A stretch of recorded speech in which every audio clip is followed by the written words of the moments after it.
はい、どうも、ジャルです。今週もエボニープレイ配信を始めていきますということで、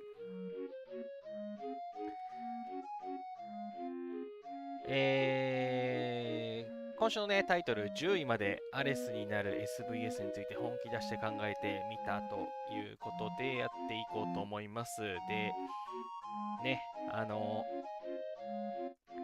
本気出して考えた結果、お品書きの通り、計45へということで、はい、今ね、白レベル45に向けて絶賛建築中でございますということで、吉田さん、こんじゃるは、今週もコメントありがとうございます。はい。てなわけで、ちょっとね、今日、蛮族をやりながら、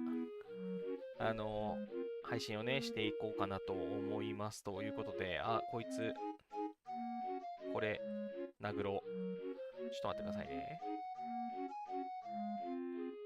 105ちょうどいい。よいしょ。あれいない。エレクトラちゃん。帰ってきて。帰ってきて、エレクトラ。はい、的。そうなんですよね。蛮族に出すのに、エレクトラとかが、部隊定員が上がるから、つい使っちゃうんですけど、蛮族を攻略するのにも、エレクトラ使うから、エレクトラ飛ばすと困るんだよな。はい、まあいいや。はい、ということで、まず、まずですね、タイトルにもある通り、SVS ですね。はい、皆さんご存知の通り、サーバー戦争で、5位以内をみんな目指していると思いますと。そのね、理由はね、この実績、ここじゃないや、紋章リスト、ここだ。栄光、軍神アレス。このね、軍神アレスっていうもののアンロック条件がね、たまみさん、こんじゃるは、コメントありがとうございます。はい、この軍神アレス、サーバー戦争の個人ランキングで5位に入るっていうね、この解放条件が、ありまして、で、これをね、この軍神アレスをアンロックすると、この軍神アレス、青い羽ですね、をゲットができて、かつこの文化遺産をレベル1にアップグレード、こっちが重要ですよね。はい、皆さんね、この文化遺産、文明の秘宝とかあるんですけど、これがアンロックできますと。これアンロックするために賢者の石が4000必要なんで結構大変なんですけど、はい、この軍神アレスを持ってるのが、条件になってますということで、これをアンロックするとね、聖なるドラゴンのノルウェーリッチがアンロックできると、超お得な育成とかでね、ドラゴン数多ければ多いほど餌与えられるので、ね、ドラゴン多い方が多いに越したことはないんですけども、ノルウェーリッチって確かデバフが強いやつだったかな。はい。相手の敵の歩兵の HP、敵の騎兵の HP をね、下げるっていうね、強いドラゴンになってますと。はい。その他にもね、この文化遺産をレベル2にしとくことが条件、アップグレードの要件になってたりとかして、なんていうか、ある程度強くなるためにの、一つのね、山場というか壁がこの文化遺産になってますと。いうことで、この前ね、サーバー戦争で5位以内目指して頑張っていたんですけど、ちょっとね、命の源きついなってなって、断念をしてしまいましたということで、エレクトラ帰ってきた。殴ろう。黒さんこんばんは。初コメントありがとうございます。今、蛮族をやりながら。あれ、なんか、舞台が少ない。キャンプしてた。ダメだ。危ない危ない危ない。脳死で出すとこだった。まだ待たなきゃいけない。黒さんコメントありがとうございます。で、そうだ、サーバー戦争の話をしていた。そう、サーバー戦争ね、命の源がね、きついなということで、今回のね、サーバー戦争もちょっとスルーしたんですよ。もう基本的にほぼバブル。一応、援軍詰め込んでの、バブルわざと落として防衛チャレンジしてみたんですけど、一切見向きもされなかったですね。2時間2時間じゃないか、1時間半ちょいかぐらいかな。1時間半ぐらいバブルわざと落としたのに一切殴られないっていうね。もうそろそろ戦力が700近いんで、警戒されちゃっているかもしれませんと。星ホルモンさん、こんばんは。スパシャするとこは見当たりませんが、これだよます。スパチャをするためにはもうちょっとチャンネル登録数が必要なので、私はまだ一般ピーポーでございます。ありがとうございます。残念ながらですね。でもちょっと緩和されたんですよね。1000人以上じゃなくて、500人以上からかな。はい、YouTube のパートナーになれるみたいです。ちょっとパートナー目指して頑張りたいところ。いやいや、先にサーバー戦争を頑張らなきゃということで、はい、命の源がね、足らなくて諦めたということで、命の源を今増やしています。今561あるんですけど、これじゃ心もとないんですよね。はい、今687メガの戦力があって、サーバー戦争やる頃には、800ぐらいまで上がってるかなとは思うんですけど、なんかレベル5空いたぞ。263。60、行くわ。出すわ。自分で殴ろうと思ったけど無理だわ。はい。ちょっとね、蛮族を急がなきゃいけない理由ができちゃって、今蛮族をね、頑張って参加してるんですよね。ありがとうって。ほくろ。はい。で、命の源が561なんですけれども、私、800ぐらいを換算したときに、私の命の源の、バフかかり具合から考えると、一回ね、全損してしまうと、7000ぐらいの命の源が必要なんですよ。で、これが、厳しいなと。7000を貯めないと。てか、なんならね、2回ぐらい全損する可能性あるじゃないですか。ってなった時に、14000、もう、命の源集めないと戦えないのきつくね、ということで、今、サーバー戦争をするために最優先なのって、はい、この医療援助にある上級サーバー戦争の光、これをね、5% 上げることと、あとサーバー戦争光の超、はい、これがね、多分40%アップなんじゃないかなって思ってるんですよと。で、あと防御の進化のところにもね、戦いの道っていうのがあって、これは最初がプラス 1% で25まで上がるんで、おそらく 70% 上がるんじゃないかなということで、ここまで上がると 110% 上がるでしょ。で、その頃には、魂の伴侶で、ラマンチャ、ドゥルシネーヤさんがね、多分解禁できるはずなんですよと。で、彼女もね、3つ目のスキルでサーバー戦争の光相当のスキルを持ってるので、解禁するところにね、合わせて、解禁した時にすぐ上げられるように、今、ラブボックスとかをね、貯め始めてるっていうところですということで、はい、この辺の、バフをね、もちろんなんかこの防御の進化のもう奥の奥なので、めちゃくちゃ賢者の石必要かもなと、成立してるんですけれども、はい、もうバフデバフよりも先にこれを急ぐ。で、やることで、計算上、半分で済むようになりますと。全損しても、4000ぐらいの、4000いかないぐらいの命の源で、復活できるかなと思って、となれば、6000ぐらいね、命の源を集めれば、あとはもう緊急時のオークションとかで頑張れるかな、みたいなのを考えたわけですと。タメオナマさん、こんばんは。かすみさん、こんばんは。医療援助の研究は、科学院35でコンプリートできたと思います。そうですよね。そうなんですよ。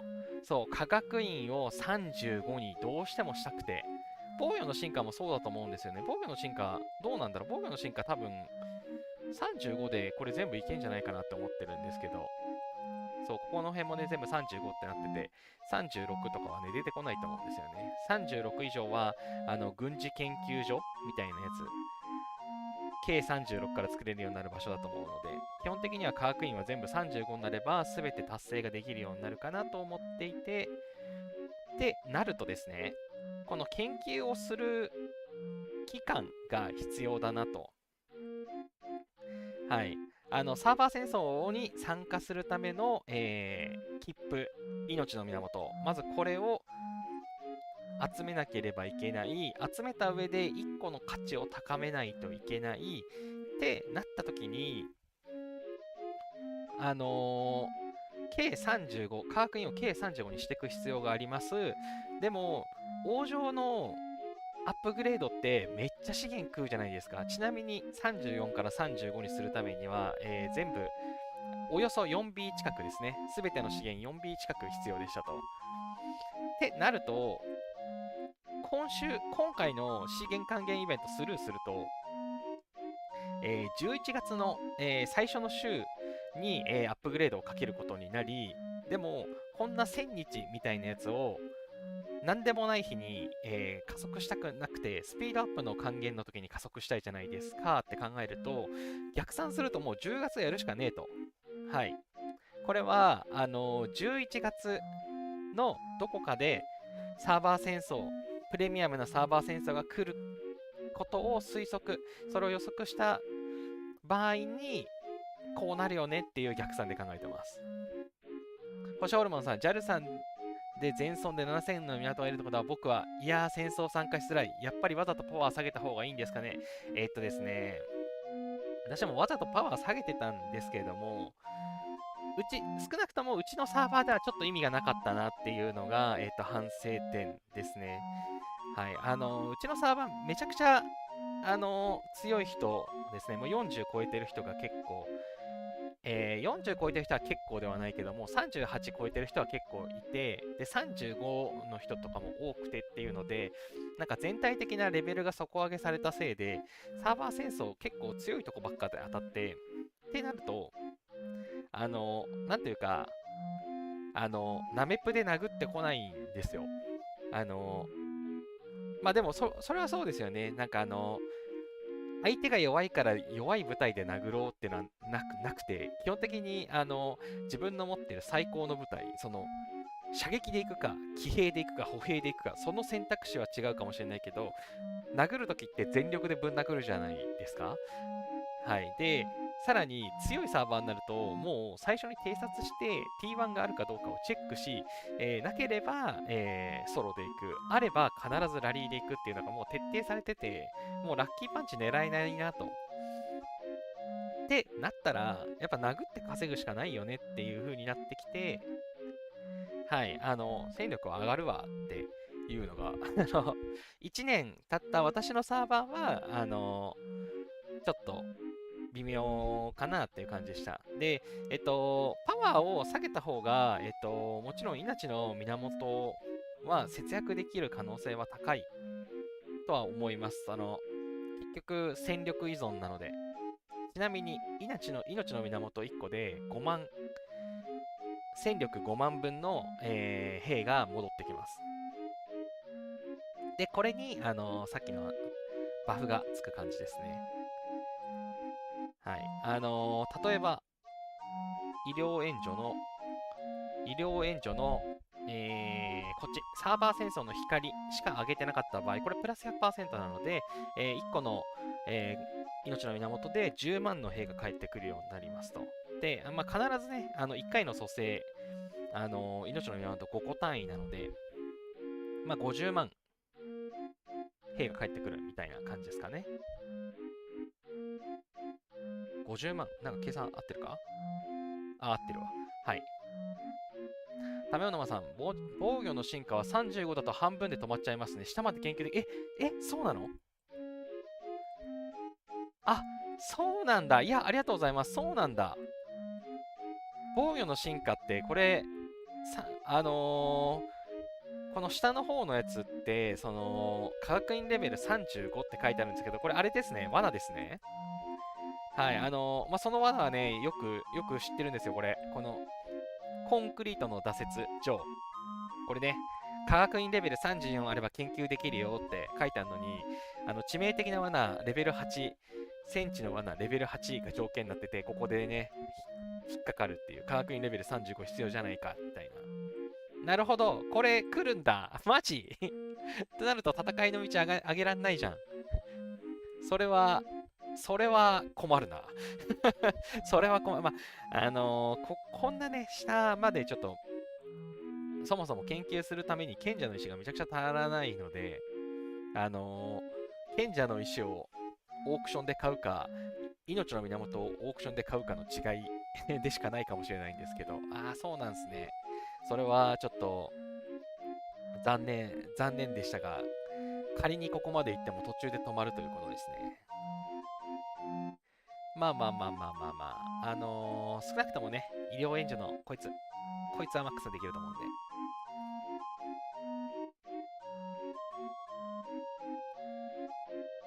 はい。ってなわけで、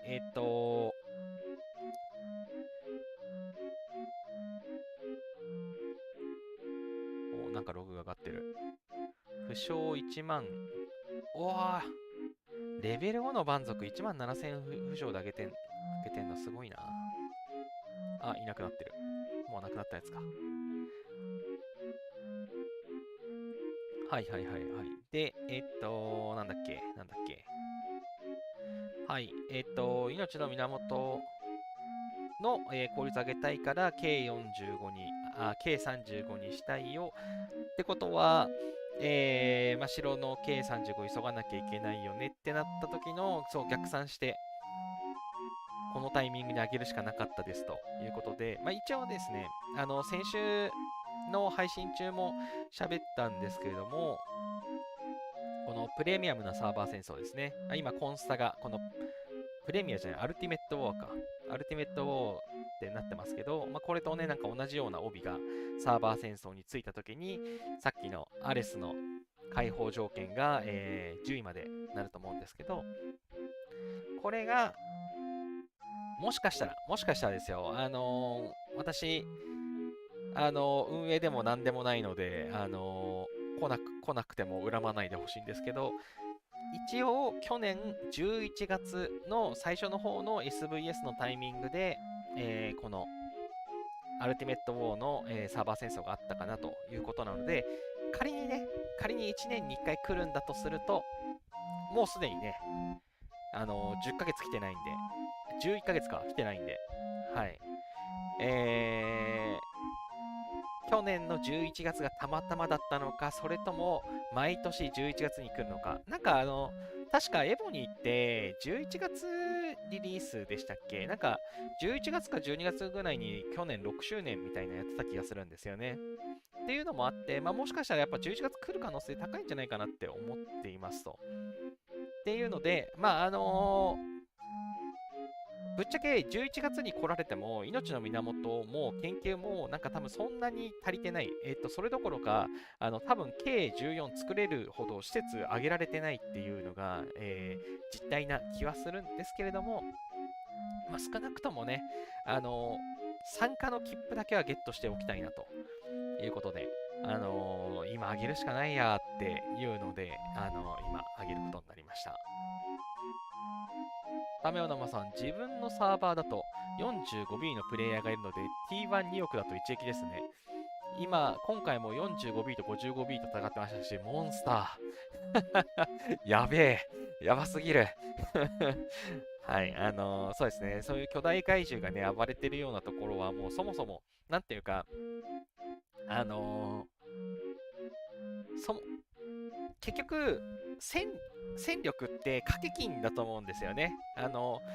ベットする金額が高ければ高いほど、高くなるんですよ、ポイントは。皆さんもね、多分サーバー戦争のポイントとかを見てると、傾向がわかるかなと思うんですけども、はい、わかりやすいのはロスポイントですよね。はい、なんだろう、そもそもの戦力が低い人が全損したところで、なんか、大していかないんですよ。この1000万とか。ね、この程度なんですよ。はい。でも、1B、2B ある人が全損すると、スコアが吹っ飛ぶんですよ。はい。はい。この MOBC、BHC さんとか、オーディさんとかはね、ロススコア、常連の方たちなんですけれども、はい。戦力が高ければ高いほど失うものがでかくなりますと。まあ、ただ、稼ぐためにも戦力高くないと稼げないんですよ。はい。ポジティブランキングの上位も当然、戦力が高い方、単純に強い方たちなんですよね。っていうのを考えると、やっぱり、その、平均値がもう大体、5位以上に入るには 1B は必要なんですよね。でも、まあ、5位、6位ぐらいであれば、もうこのぐらいなので、はい、まあ、500、もう 800M 取ってればワンチャンっていう感じなんですよ。っていうので、10位以内の時に 800M を狙いに行くっていうのが狙いですね。はい、1回の前損で耐えれるはずなんですよね。はい、そのためには殴る、守った時の防具でも稼ぐっていうのがね、できるといいんですけれどもということで。私46万しか取ってないのに、君主ランキング135位なんで受ける。星ホルモンさん、僕が今、白34で 1.1B の T1 は歩兵が5500万、射撃が1000万、騎兵が5000万なのですが、T1 をもっと増やしてってことですかね。防衛艦フルアケミネス装備がついて半分は装備強化はできてます。重要なのは装備強化な気がしますが、でもなんかすごいめちゃめちゃ強いですね。でも、歩兵の T1 はどうなんだろうな。騎兵の、結局 T1 の騎兵って、なんていうか、基本はその射撃兵が殴ってくるので、工場兵器、射撃兵、歩兵で迎え撃って、で、歩兵でぶん殴ってくるやつを T1 騎兵でぶち止めるっていうイメージではあるので、なんか、射撃兵のちっちゃいの1000万とかはどうなのかよくわからないところではありますね。私もあんまり詳しいわけではないので、私は、完全に T1 の騎兵を1億作って、あとは上位レイヤーの、壁かな、射撃と工場兵器を増やして、守備を増やしていくっていう感じでやってますかね。はい。最近、戦場も結構好調で、保存してたやつあったかな、この辺のやつとか。この辺は、騎兵をゴーストし忘れたやつなんで、よろしくないですね。この辺の 19M の損失で 154M 奪うとか、はい。なかなか最近は戦場が、ポイントが稼げるようになってきていい感じですが、私は T1 は騎兵しか作らないかな。明確な理由があって、防衛艦の、装備のフラットバフが、1種類しか選べないからですかね。はい、結局 T1 の騎兵に絞ることによって、このフラットバフが効くので、数よりも質違う、数と質両取りするためには、1個に尖らせないといけないかなというので、はい、私は騎兵に絞って増やした方がいいんじゃないかなって個人的には思いますが、なんとも。10尾以上は反則だ。T11 億作るだけで米と木が8尾茂るのにどんだけいるねん。あ、そうそうそうそう。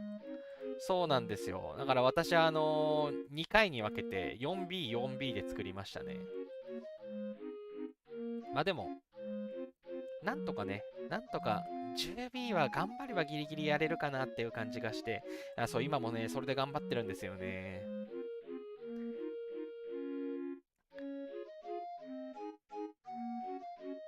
はい、ということで、計35にすることによって、敵に、こいつ T14 あるんじゃないかって思われるっていうね、リスクはあるん実際ね、中身スカスカな、悲しいお城なんですけれども、あのそれよりも、命の源のところの、話と、あとは元老院かな。そう、可能なら殴って、ポイントを稼ぎたいなと思ってるので、このね、行政庁がレベル9に達して解禁なんですけど、これの条件が結局、精霊の部屋レベル35なんですよね。で、精霊の部屋レベル35にするためにも、やっぱ T35 が必要ですよねということで、上げると、この行政庁に、射撃兵をつけられます。で、ドラゴンのアクティブスキルですね。これがアンロックされるようになります。そう、これね、アンロックできるとね、あれなんですよ。同盟総動員のアクティブスキル何回使えってやつがね、使えるようになるんで、これね、それもあってね、作りたいんですよね。で、というのはアクティブスキル、元老院にセットで、何より、集結の場の担当官をつけられるようになる。はい。あと、これ。君主エキスポですね。君主エキスポも、1回あたりの価値が高まる。で、私、全然気づいてなかったんですよ。気づいてなかったんですけど、一度、なんかね、お知らせで強化したよ。ちょっと、全然使えてなかったけど、改良したよっていうお知らせ見た覚えがあったんですけど、ちゃんとまともに見てなかったんですけど、シェルターが意外にいい感じになってますね。これね、今、保護容量25万とか言って、何売ってんのっていう感じじゃないですか。これね、T35 になったら吹っ飛ぶんですよ。これ何があったっていう。T35 になった瞬間に、1.26? あ、違う。何言ってんだ？保護容量増えないわ。これ戦力の上がり方おかしくないか？保護容量30なのに。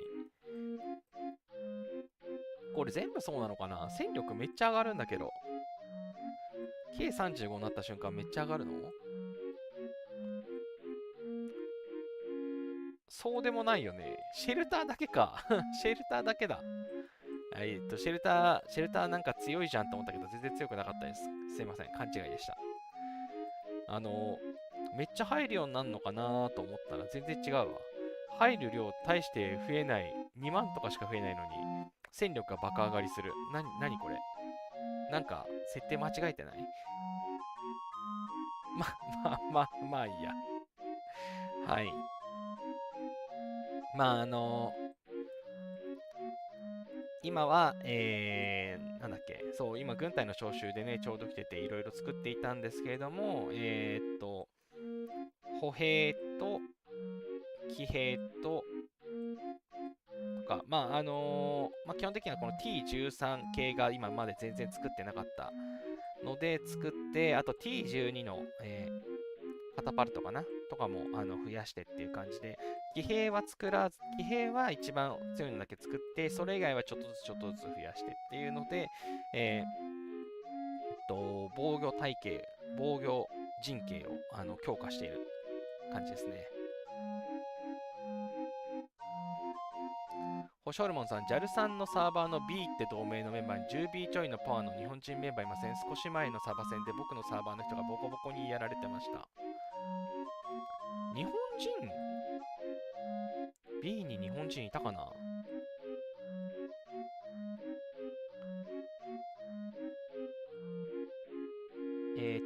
どこ見ようとしてんだ？ランキング。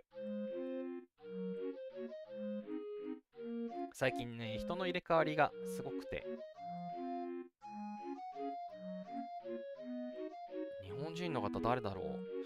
ですね、私の知ってる限りは、日本人の方はいない、日本語を選んでる方って、限られているので、B にはいなかったと思いますね。どなたなんだろう。たまにね、日本語っぽい名前にしてる方はいたりするので、そういう方かな。打天使かな？多分 APTX さんかな。はい。多分この人が、確かね、一時期ね、打天使みたいなね、名前にしてたんですよ。はい。多分ね、この方かな。でも 4.8B だからちょっと違うかもしれんけれども。APTX4.8B だっけ？なんか 10B 近くあった気がするんだけど、今、あれか、サーバー戦争で傷ついたやつを戦力アップまで貯めてんのかな。はい、APTX さんはね、強いですね。はい、この方は強いですね。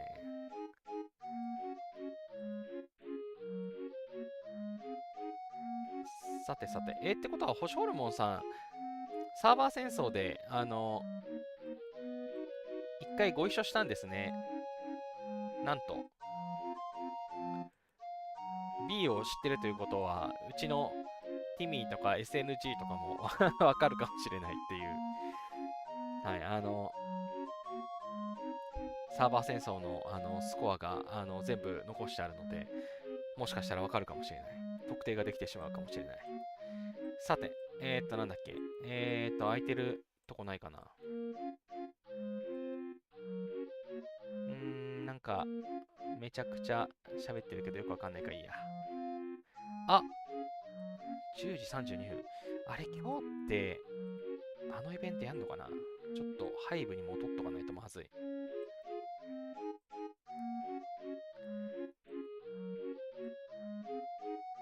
いつもなら軍隊の招集の5日目のこの大規模攻撃のイベントをやるんだけれども、ちょっとなんかね、今、うちの同盟ごたついてまして、いろいろ人が減ったりやんだりしていて、ちょっとね、大丈夫かなっていう感じなんですけれども、なかなかね、大所帯のところで、かつ、なんかいろんな好き勝手する人がいたりとかするとね、すごく大変だよなという感じで、よくね、X でもいろんな、同盟身内事情、サーバー事情みたいなのが流れてたりしますけど、はい、うちもごたごたしまして、はい、残念ながらですね、今までしばらくナップだったんですけど、今週はね、キルイベントなんですよね。みんなKE ってめっちゃ、はい、残念残念みたいな言ってますけど、はい。今週末ね、キルイベントがあるんですよ。っていうことは、キルイベント中って満足やれないじゃないですか、危ないんで。はい、ラリーとかで、一発で沈むどころか、計40の人とかに殴られたらね、ひとたまりもないんで、さすがに、さすがに、満足やれないなってなって、ってなると、これ、ね、あと、まるで7日あるように書かれてますけど、最後の途中の3日間参加できないんで、あと、実質もう多分あと3日とちょいしかないんですよね。だから、なんか急いでやんないとダメになっちゃったと思って。昨日とかあまりやれなかったのに、まだこれしかポイント稼いでない。まずい。5億いくかなっていう感じがしてます。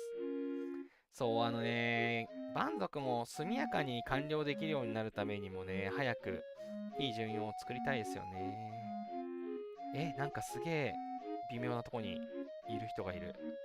なんで一応忘れないように援軍送っとこう。さっきの蛮族殴ろうと思ったけど、とり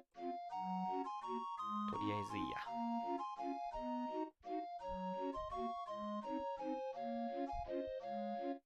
援軍送る。蛮族まだ残ってるかな。残ってたら殴ろう。あ、残ってる。お残し。バフ。ブックマーク。あ、バフありますね。じゃあ、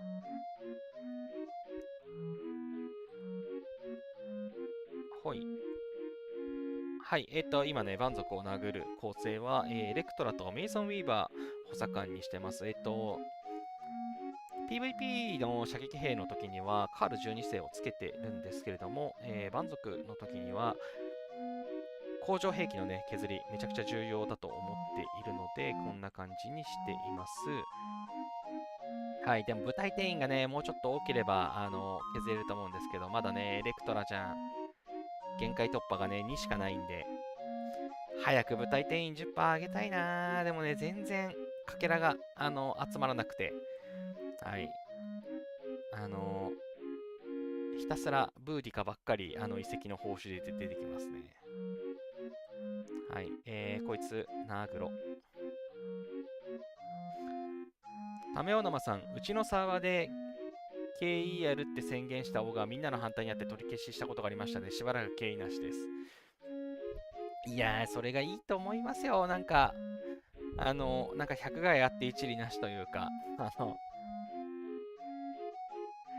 一理あんのかな。まあ、なんというか、お礼参りをしたいだとか、金の属州都市を奪いたいとか、まあ人によって多分いろいろあるとは思うんですけれども、あんまり意味があるように思えない。まあなんだろう、サーバー戦争で、毎回毎回マイナスを叩き出す人の、戦力をね、壊滅させるっていうのはもしかしたらあるのかもしれませんが、大体そういう人はバブルするからな、別に。サーバー戦争に参加してるってことはバブルする方だからな。なんかあんまり効果があるかな、ないかなって思っちゃうんだけれど。はい。まあ、とりあえず出しとこう。やっぱ配信中はね、なかなか見れないんで、適当でいいや。レクセルさん、こんじゃる。どうもどうも。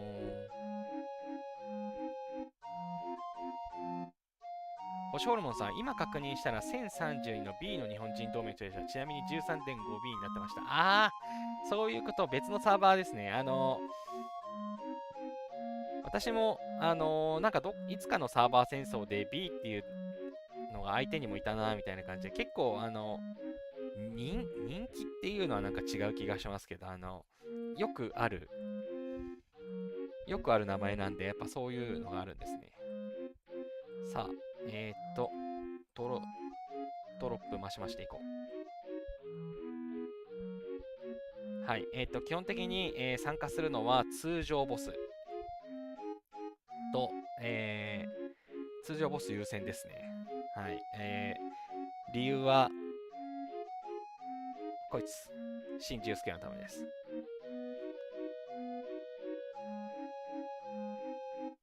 かすみさん、うちは上が KE やりたすぎてなくなる気がしない。弱い者いじめが大好きなようで。別に、3日間バブル貼るだけでいいんですけど、蛮族とか進まなくなるの、マジめんどくさいなっていうもう本当に。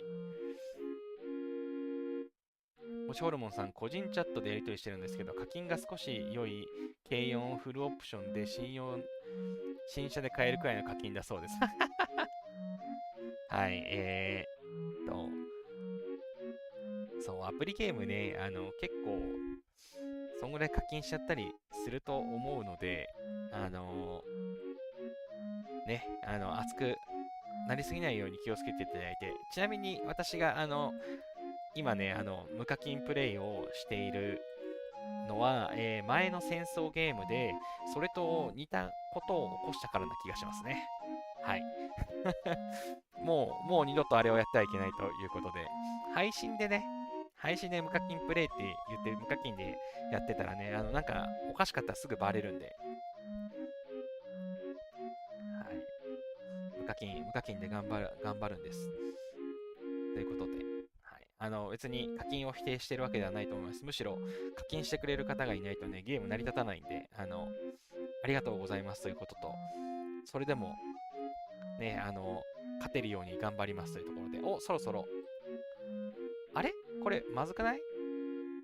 これさ、これ、こいつ早く帰ってこないと、すぐに舞台出せないじゃん。41.7。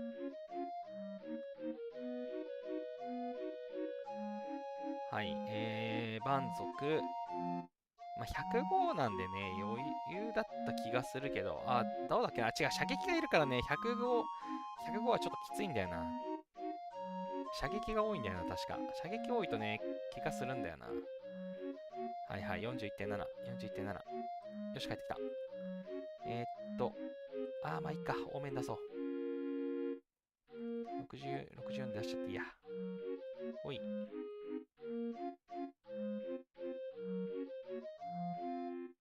オープン、オープン。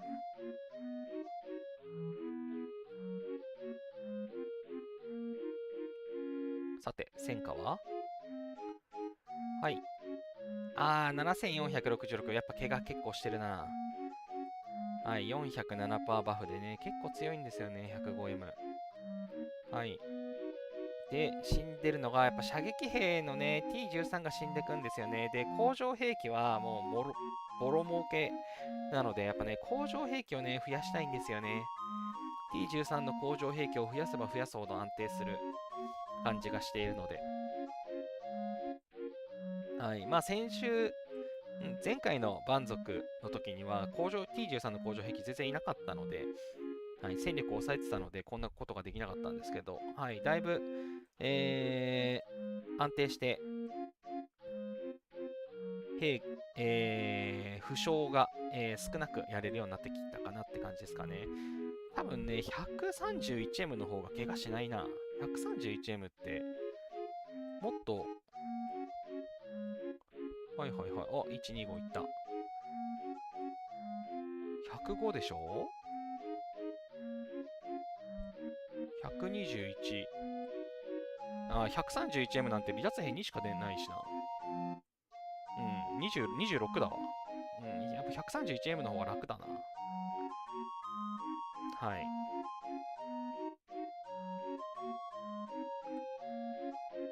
あれ、でもこの105、この時には、あれもしかしてなんか兵間違えた？違う。相手の兵の種類が、射撃が1411。射撃が1411、1366。あれ、なんでだろう。歩兵が37100。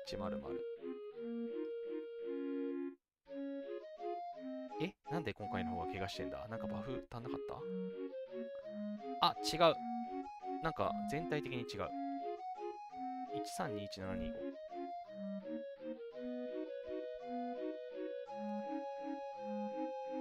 見てるログが違った。うん。やっぱ射撃が多いのか。まあいいや、まあいいや。後でじっくり見よう。あれ、ムーンがオープンしてる。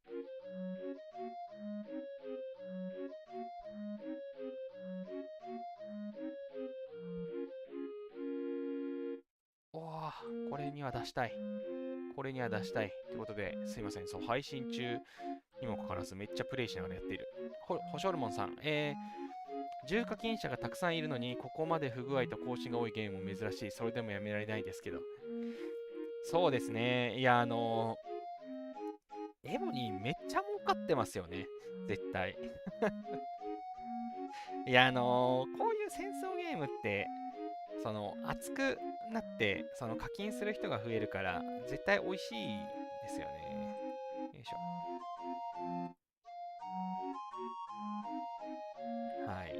戦争ゲームはね、よくないんですよ。熱くなって、札束で殴り合い始めるので、もう気持ちはよくわかります。やった、真珠助落ちた。はい。さてさて、何の話したんだっけ？そう、ということで、そう、K35 に、しますよということで、上げてます。はい、K35 にした時の、優先で上げていくのは、まず、科学院と神殿ですね。科学院と神殿を速攻、はい、ここは資源の消費還元中とか待たずに即上げます。スピードアップ期間中にこの2つは上げちゃう。で、その後上げていくのが、弊社からの集結の場ですね。はい、担当官をつけるっていうのがね、超重要だと思うので、これを上げる。で、その次が、精霊の部屋。アクティブスキルがね、使えるようになるんで、精霊の部屋と、で、元老院を上げるという感じですかね。はい。で、罠とワークショップと、罠とワークショップがその後急ぎかな。はい、基本的には工場兵器を先に増やしたいかなというふうに思っています。射撃はね、大変ですからね。射撃上げるためには先に城壁上げなきゃいけないんで、はい、T35 の期間どれほど長くいるか。ただね、T36 もね、なるべく早く上げたいんですよね。T36 のいいところって、軍事研究所建てられるじゃないですか。で、軍事研究所を上げると、戦術の研究のね、消費還元のランキングに乗れるようになるんで、これね、今やってるんですけど、これ、うちのランキングでもう14人しかいないんですよね。はい。K36 に急いでやって、この建物を建てることができれば、ランキングリワードをこの10から11位から20のやつは確定で毎回もらえるっていうね。いやー、絶対美味しい。絶対美味しいんだよな。はい、ちなみに、確か 5.6M の将軍が2体必要だったと思うんですけれども、1体はね、もう達成済みですね。エレクトラ。はい、彼女が、もう 6.168M なので、大丈夫ですと。で、2体目の候補として多分カエサルと見せかけて、カエサルよりも、ジョージ・デューイをゴジラから、ファフニールに変えたらもう多分達成しますみたいな感じでは思っています。はい、ということで、戦勝記念塔もね、多分建てられるんですよね。とはいえ、ハリボテの56を目指すことに意味があるのかが悩ましくて。はい。ね、なんかゴールドもね、足らなくなるって聞くので、どうしようかなっていう感じですかね。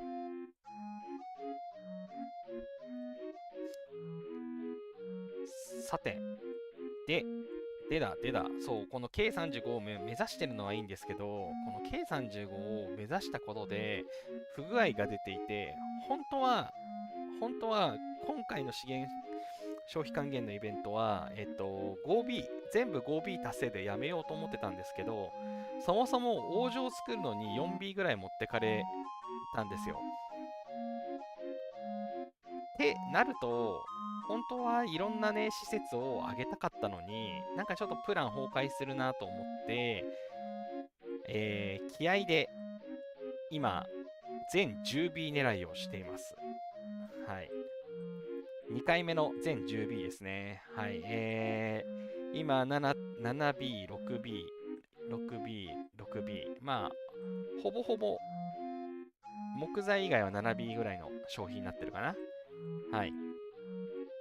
建設をしていくと、食料だけね、使ってないので、食料は、今日の王の対決訓練で、歩兵を作りまくって、無理やり、帳尻を合わせました。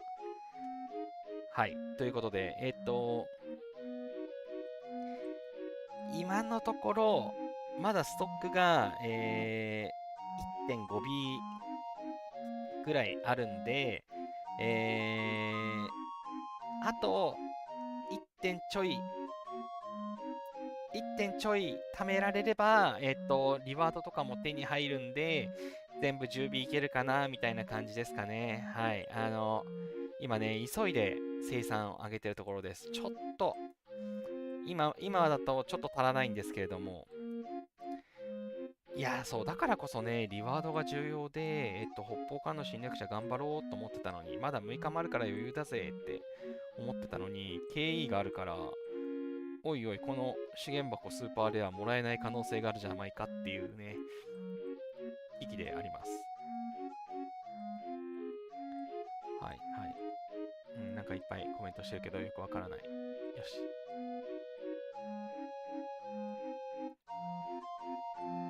はい、ということで、資源を、10尾ずつ、あとはジェムの消費かな。これが、今もう50万いっちゃったんで、100万消費でストップかけようかなと思ってるんですけど、今10万しかストックがなくて、そう、これもね、そう、北方からの侵略者早く終わらせないとプラン崩壊しちゃうんですよね。はい。そこで19万稼ぐと、29万で残り21万でしょ。あとは、いろんなリワードだとか、日々のね、クレイジーエッグとかでも増えるので、ギリギリ100万ジェムいけるかなと思ったんですけど、ちょっと今ね、ギリギリですね。はい。ちなみにもう50万ジェムも使ってる理由は、さっき、そうだ、出したのに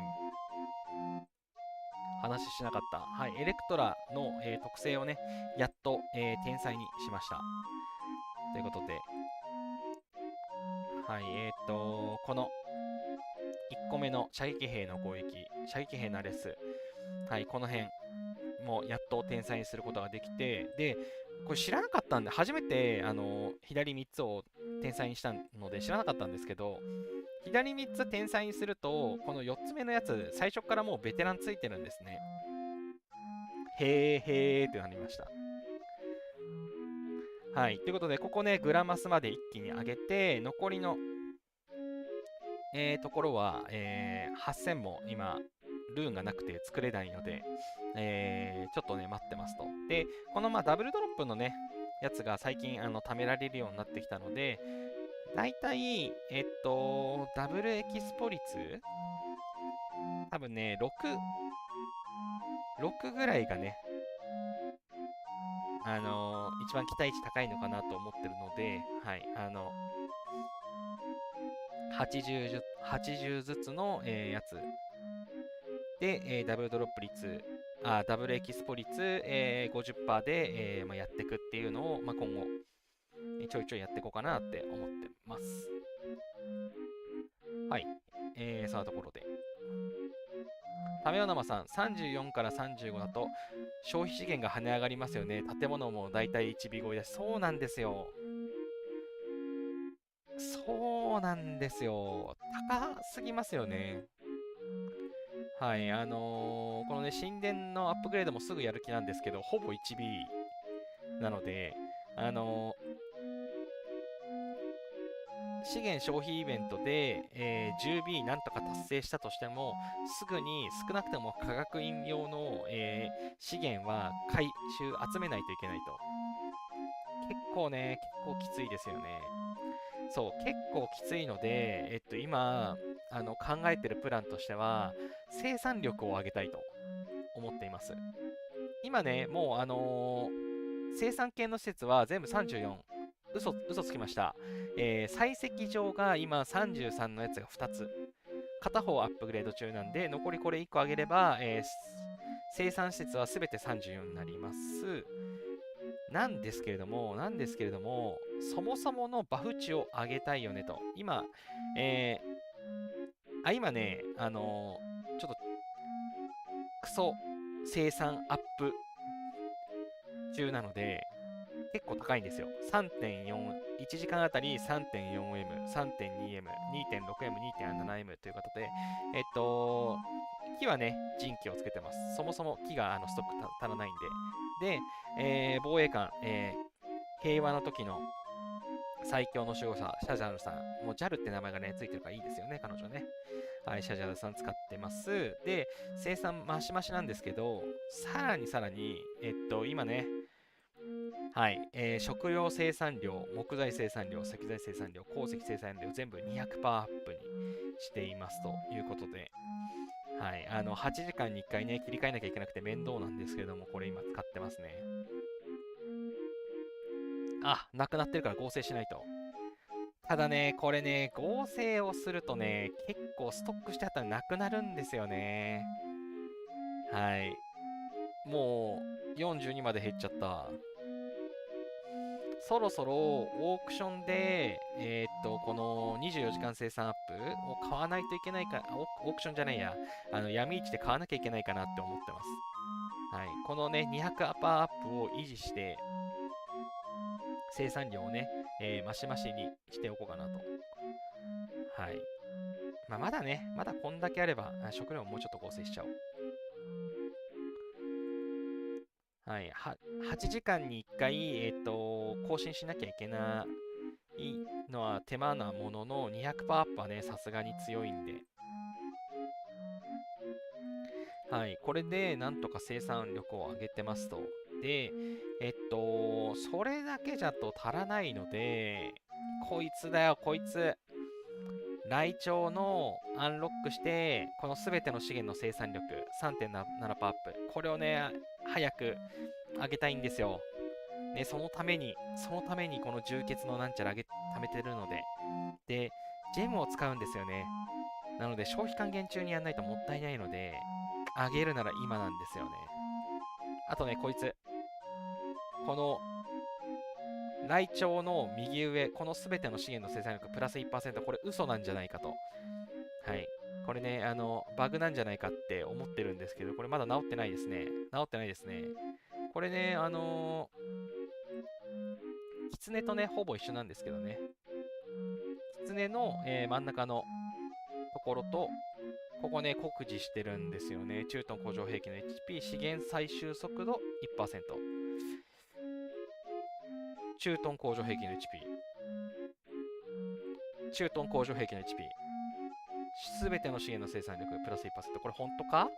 はい、これはスクショ取ってレベル1上げて生産力が上がったかっていうのをね、確認したいなって思ってます。っていうのは、まあいいや。で、この肝心のその真珠のレベルアップですね。今レベル8です。はい、もう全部使ってこう。はい、もう今ね、もう全部ライチョウに注ぎ込んでます。ライチョウに注ぎ込んでます。で、さらに、これ。10系エキスポ20。これでピンとくる方ももしかしたらいるんじゃないでしょうか。はい、これはオークションです。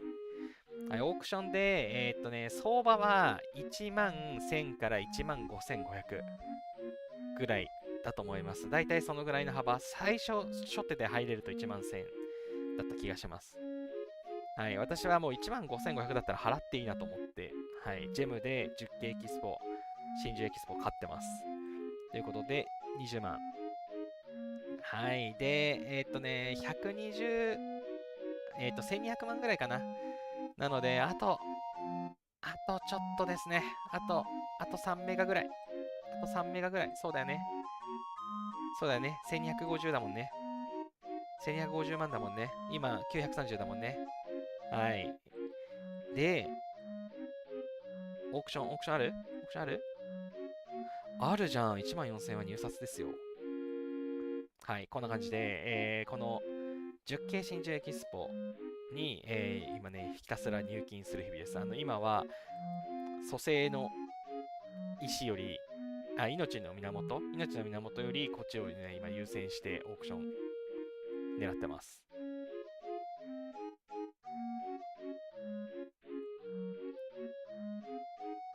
タメオナマさん、資源消費を1回 10B 経験しちゃうと 5B が物足りなくて停滞感がなかなかです。わかります。そうなんですよ。そう、私も前 10B 達成したですけど、その次の 5B 達成が物足りなくて、物足りないですよね。一番物足りなさを感じるのは、スタミナですよね。スタミナが 10B 達成すると、100スタミナ40もらえるんですよ。もうこれが欲しくて。これが欲しくて。はい、もうね。ちなみに、前回の資源消費還元は、石と鉄は 5B で、食料と木材だけ 10B 達成してたんですよ。なので、食料と木材はもう3連続 10B 狙いですね。さすがに木材辛くなってきた。でもそうなんです。やっぱり 10B の資源消費美味しいんで、これをね、維持したいんですよ。10B を維持したいので、ってなると生産か、ほな生産かってなるわけですよ。ということで、はい、今ね、少しでも早くライチョウをアンロック、ライチョウの刻印をアンロックして、これを上げたいなと思っていますと。でですよ。今って、このね、ライチョウの場所、ライチョウの住処かなのイベントやってるじゃないですか。皆さんどうですかね？これ集まってますかね？はい。この真珠スケールは毎日、モンスターからね、ドロップするんですけども、決まってて、毎日42個です。毎日42個、ドロップするので、あと、私ね、今日もう400超えるんですよね。でもあと5日あるんで、まあ、200は貯まりますねということが分かっていて、ここで私めちゃくちゃ悩んでるのは、キツネもアンロックしたいんですけど、キツネ、当然、真珠エキスポ足んないから、刻印解放できないんですよ。あれもしかして、交換するのこっちじゃねって今なってます。で、ここで悩むのは、また真珠増えるかどうか問題ですね。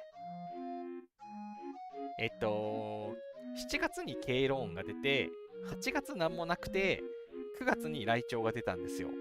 で、10月今なんもなしだったじゃないですか。11月真珠増えるかどうか。ここがね、悩みどころで、11月真珠増えるとしたら、これ貯めといた方がいいってなってくるかもしれないんですよ。で、私の予想では、11月、ゴジラコラボくんじゃないかなって思ってるんですよ。そう、キングコングはもう明確にもうおしまいですよって、おしまいですよって言ってたんですよ。もうこれが最後ですって言ってたんですけど、まあ私ね、その時にスケール足んなくてアンロックできなかったんですけど、ゴジラはね、また来んじゃないかなって思ってんですよね。次ゴジラ来るんだったら私ゴジラアンロック終わってるから、余裕あるんじゃねっていう、来庁の経験値にしていいんじゃねっていうのをね、最近今葛藤してます。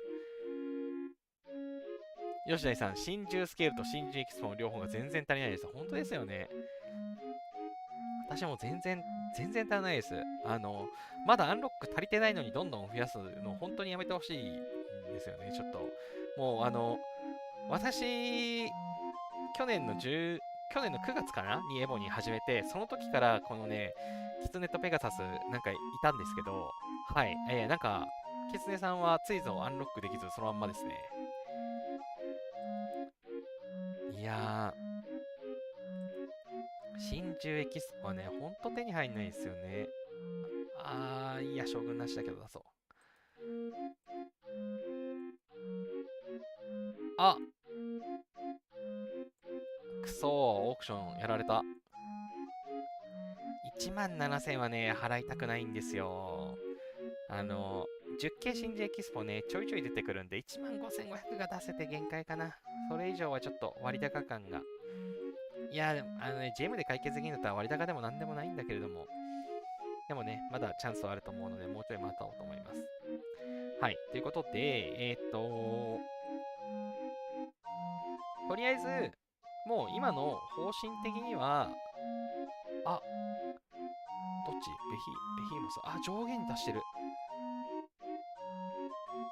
今日大規模攻撃やらないかもな。やらなそうな気がする。やらなそうな気がする。入れてる人。一応入れてる人はまあまあいる。まあいっか。とりあえず。はい。そう、真珠スケール、ちょっとね、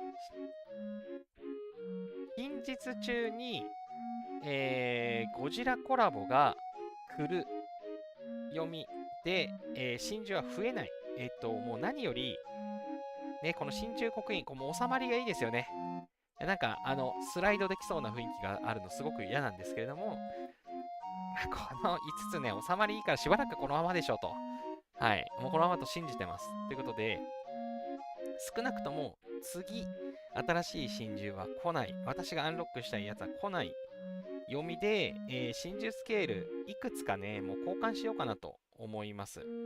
はい。まあ、200はやりすぎかもしれないけど、150ぐらいはちょっと経験値で、交換をして、生産のバフを上げる方ですかね。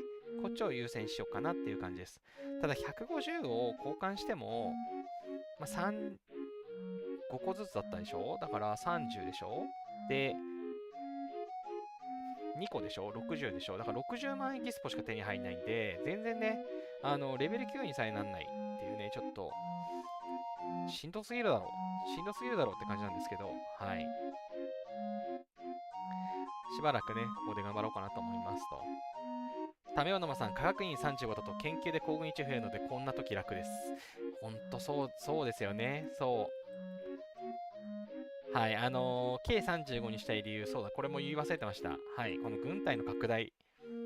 これがね、これがもう目玉ですよね。このために賢者の石実は貯めてますんで、もう即3795使ってもいいように。今、1日1研究に抑えて、はい、少しずつ、まあ、もうそもそもね、この軍事力昇進も、ほぼマックスになってきちゃったんで、これで2ヶ月も耐えてんの時間もったいないなっていうのもあったので、はい、いや、行軍増やしたいです。そう、K35 の行軍1個増やすの絶大ですよね。例えば王の対決の資源回収とか、もう絶対勝てるわけないじゃないですか。行軍が5なのか6なのかの違いで。まあね、その辺を考えるとね、やっぱり、まあ、K35 にするのも別に間違ってないかなと。はい、もちろんね、上げてから、アレス取ってから上がる方がね、一番良かったんですけれども、まあ、できなかったものをね、なんか言っててもしょうがないんで、はい、よりガチムチな城を目指して今育成中でございます。はい。ということで、とりあえずですね、今のプラン的には、次のスピードアップの消費還元が、来週の金曜日、10月の13日からですかね、来るはずですということで、王の対決ですね、スピードアップの消費還元中の、王の対決で、建設の時に、このね、城を完成させようと思いますっていうのと、城を完成させると同時に、この科学院と、神殿を一気に、上げてしまい、あとはね、建設はちょっとステイしつつ、ひたすら研究をしまくると。で、サーバー戦争の、前にまでには、この集結の場を35にして、部隊定員が増えること、担当感をつけることっていうので、こっちのパンチ力がね、1段階上がる予定なので、はい。っていうので、この集結の場で、部隊数が増えることを見込んだ、この訓練、射撃兵をね、増やすことをやっていこうかなと。私ね、T13 の射撃兵24万しかいないんですよね。これ多分少ないと思うんだよな。K34 の中では。はい、ちょっとね、T12 の射撃兵も100万しかいないし、もうちょっとね、そう増やしていこうかなと。特に射撃兵は、攻撃をして殴りに行ってる間に、カウンターで殴られても防御ができるぐらい、はい、T12 の射撃はね、いくらいても困らない。もう大量に作りたい。はい、なんなら、2部隊、1部隊死んでも2部隊目出せるぐらい作りたいっていう風に思っています。はい。つまり、資源が足らない。はい、資源が足らないんで生産力を上げたいっていうね、もう堂々巡りでございます。はい。っていうのでね、やっぱりいろいろ考えると、はい、安定重備攻略を考えてとしても、やっぱりこの全ての資源生産力ですね、この刻印を、アンロックすることを優先していこうと思っていますというところです。ちなみに、このセレーンのね、一番上が同じく全ての資源の生産力なんですよね。で、これで 22.2% 上がってるんですよ、すでに。なので、まあ同じぐらいの上がり幅だと思ってるので、22.2% 増えるかなと。で、22.2% 増えるって何かなっていうと、なんだっけな、なんかざっくり計算した感じ、1時間あたりの生産量が30万ぐらい確か増えるんだったかな。はい。まあ、見た目はビビたるものなんですけど、そこに K35 になったら、当然このね、資源施設も35にするので、このね、基本の生産力が上がるので、はい、効果はね、どんどん高くなっていくのかなって思ってます。はい。なんか、K さん、上げてる上げてる。52.1M。わーい、わーい。走ろ、走ろ、走ろ。足速いやつだそう。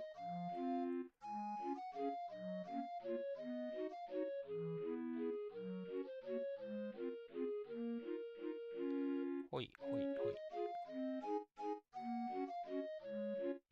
タメオナワさん、自分の場合 K35 で研究を進めてスキルバフなしで行軍部隊数140万弱ですね。やっぱそんないくんですね。140万。私、今、エレクトラ出しちゃってるからわからん。けど120万。エレクトラいるときで130万ぐらいやった気がするんで、やっぱ150万ぐらいにはなる気がする。やっぱね、数は力ですので、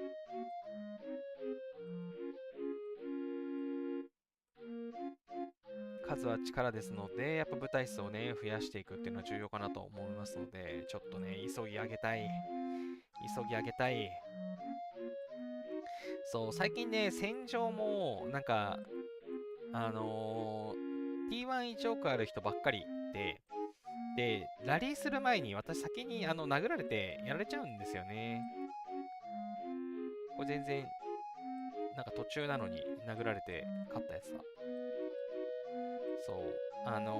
多分ちょうどいい狙いやすい的なので、後半のラリータイミングの時にはもうすでに死んだりとかしているので、できればね、ラリー用の部隊だけ残して戦いたいなと思ってるんですけれども。はい。攻撃で稼ぎたいよな。殴って稼ぎたい。富山さん、こんじゃるはコメントありがとうございます。はい、そのところで。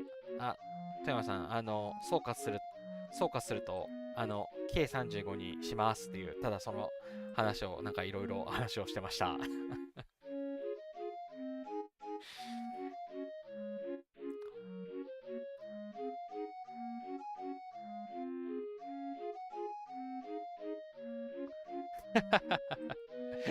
私はスルーしとこうかな。さ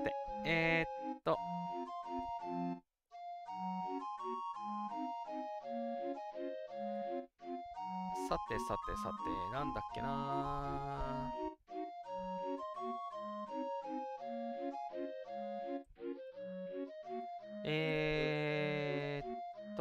同盟ボスってまだ召喚してないか。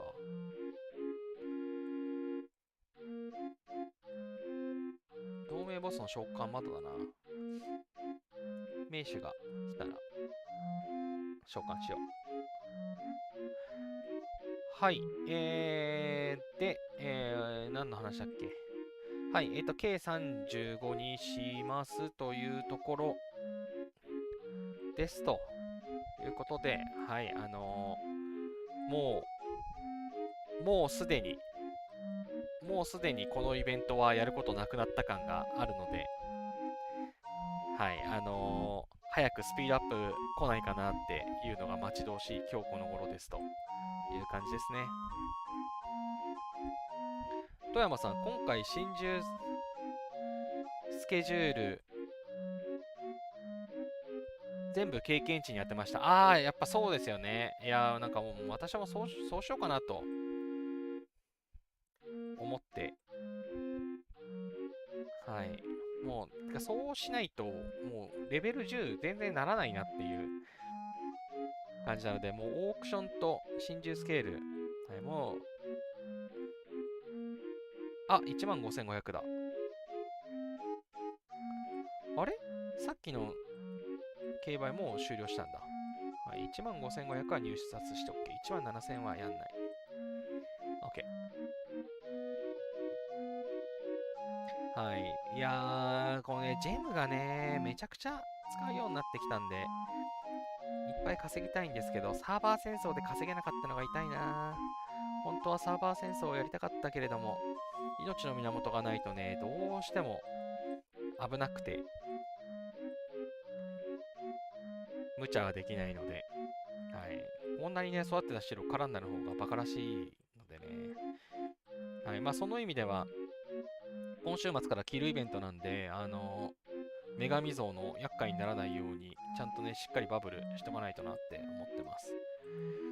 なんか王の対決で稼ぐのとかもね、たかが知れてるんで、王の対決、今なんかあるんだっけ。あ、私3位だ。今日めちゃくちゃ資源使ったからな。別に招待状がもらえるわけでもないしな。はい。別に王の対決頑張る必要がないので、今週末のキルイベントはおそらくするって感じですかね。はい。さてさて、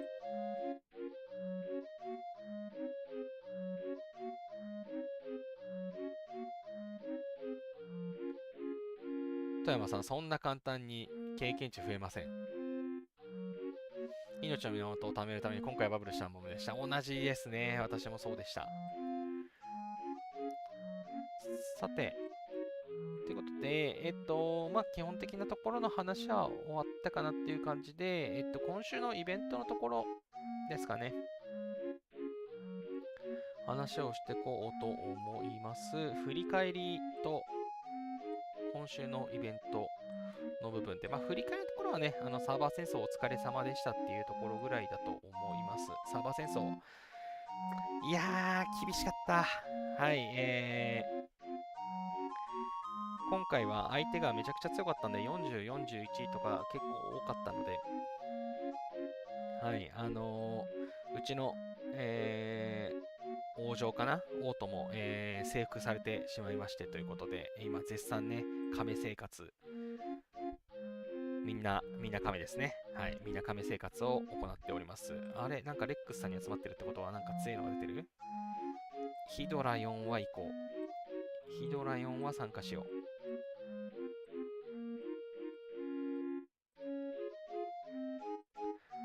はい。で、このイベントのね、表からいきますと、重要なとこだけ話をしていこうと思うのと、真珠スケールは、これまでね、結構喋った通りで、1日42個モンスタードロップします。ただ、曜日イベントとかのボスからは出ないので、通常のね、ファフニールとかベヒモスみたいなやつだったり、あとケルベロスとベイヤールからは落ちるので、その辺のボスを、しっかりね、倒して、あとラバタートルも落ちます。ので、そういったところをちゃんと殴って、毎日42個集めていきましょうと。はい、頑張って集めることで、1回のイベントで、一応1体ね、アンロックできるっていうような仕組みにはなってます。ただ、ドロップ率渋いので、もう本当にいざとなったら、世界の果てに行って、レベル2、3とかのやつを、殴りまくりましょう。はい。手間かもしれませんが、集めようと思えば誰でも集められる。仕組みさえ分かっていれば頑張れば集められるっていうイベントになってると思いますので、しっかりね、真珠スケールを集めてもらえればと思います。で、あとは、いつも、なんか定期的に来る、失われた秘宝ってやつですかね。はい、ちょっとかぶってるんで、消そう。これじゃない。はい、失われた秘宝のこのコンパスのイベントがまた来ています。まあ、これもね、運ですね。はい、5種類の中のこの 5段、この掛け算の中でどこに埋まってるか早く見つけたもん勝ち。5、5、25、25分の2で、次のステージいけるみたいな感じですね。先にね、全部開けれるよっていう素敵なアイテムをゲットできるのが一番ですが。はい、このコンパスも、今私貯めてますけど、1日ね、10個、モンスターからのドロップ。こっちはね、比較的やりやすいと思います。あとは資源採集でね、3つまで3つドロップ可能ですと。ことで、あれこれ、私なんか数合ってなくない？もう 45？ だっけ？これいつからあったっけな？はい、今45。今日で50集まるのかな？はい。こちらね、忘れずに引いていきましょうという感じです。はい。よいしょ。私はまだ引いてないけれど、後で引こうって感じです。タメオナマスさん、パーンのイベントがもうすぐなので、仕事でまともに枯れなそうです。はい、そうです。今週のね、木金はパーンですね。そう、パーンは、ケルベロスについて、時間がいっぱい出るのと、あと、高レベルで命の源を戻すんじゃなかったっけな。スフィンクスもそうなんですけど、高レベルの曜日モンスターって、うわぁ、入札負けとる。はい、命の源がね、宝箱に入っていたりするので、私もね、高レベルのモンスターはね、なるべく借りたいなと思って参加しています。ヒドラもそうかな。ヒドラは命の源ないか。まあ、賢者の石がね、手に入りますね。はい。ってことで、富山さん、同盟ボスのコインは持ち越しできるのでしょうか？持ち越しできますよ。私、ずっと貯めてますよ。はい。同盟ボスですね。はい。同盟ボス引き換えショップ見てもらうと分かる通り、私、このライオンコイン。銀欠のライオンバッジ。はい。これ、今、620。1回130とかだったかな？はい。貯まるので、これ今全部貯めてますと。嘘ですね。全部じゃないですね。1回交換しました。この素材次戦箱。はい。これ、交換してます。で、1回これ、リセットされましたね、前。で、以前の配信、同盟ボス復活した時の配信で、このランダムな文明装備の巻物、もしかしてリセット後、別のやつになるのかなっていう話をしたと思うんですけど、変わんないですね。フリーダムヒーローとコーレー、もうこれ固定なんだ。なんだ？そうなんだ。はい。もしかしたらこれ変わるのかなと思ったんですけど、フリーダムヒーローとコーレイの、かけらが、手に入るみたいですね。まあでもね、これね、半年貯めないと、半年しっかり貯めてやっとなので、はい。なんていうか、気長に。はい。私は、基本的には素材次戦箱は交換しようと思ってます。それぐらいドラゴンの鱗に、まあそろそろね、ドラゴンの鱗もだいぶ溜まってきたんですけれども、これね、命の源があったら速攻買うんだけどな。命の源ないよな。はい。で、今回のイベントで重要なのが、これですね。文明の旅ってやつです。はい。これ、来週の月曜日まで続くんですけど、この文明の旅、これね、1日1回無料で弾けるので、必ず弾きましょう。はい。ということで、1回弾いていく。コインお願いします。はい。ドラゴンの源のかけら。はい。限定ラッキールーレット5分の5回スピン。5回スピンしたから。はい。このイベントが始まって今5日目ということなので、この天井に行き着いたので、はい。アイテム受け取りましたね。ゴールドのラダー。あれこれもう一回遊べるドンじゃん。もう一回遊べるドン。わーい。頼む、コイン。1M 食料箱。はい。ですね、運が良いと、この記念コインの丘っていうね、アイテムが手に入ります。